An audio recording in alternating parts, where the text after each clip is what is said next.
approached the Supreme Court and has filed a fresh petition in the Supreme Court challenging the calculation of the additional AGR dues by Department of Telecom. So in its petition, Vodafone Idea has challenged that the entire calculation, it has not been done properly, and it also not comes under the scope of the Supreme Court prior ruling of AGR.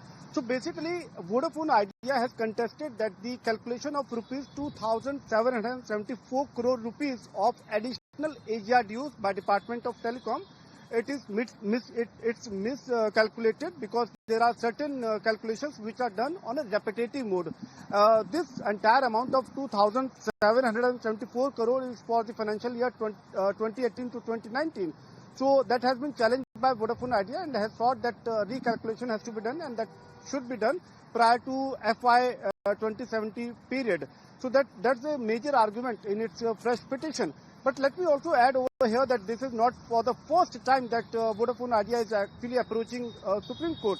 Earlier also we have seen that earlier in this year itself, Vodafone Idea approached the Supreme Court seeking sort of a relaxation or relief from Supreme Court for the AGR dues of around 45,000 crore rupees, and they sought some sort of relaxation, but that was dismissed by the Supreme Court, citing that this does not come under the jurisdiction of the court, so it has to be decided by the department or the ministry. And now once again Vodafone Idea has approached the Supreme Court. Whether it is accepted or what sort of ruling will be there, that we will say in coming days. But now Vodafone Idea in its entire exercise is giving that sort of message that on one side, Vodafone Idea is already going through a financial stress period, and any additional amount or dues will actually stress the burden for the debt-ridden company. And it is also very important to note that the moratorium period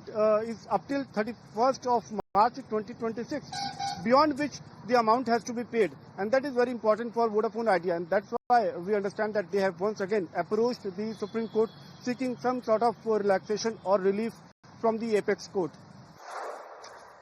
Commerce Minister Piyush Goyal at an event said that 60 to 65% of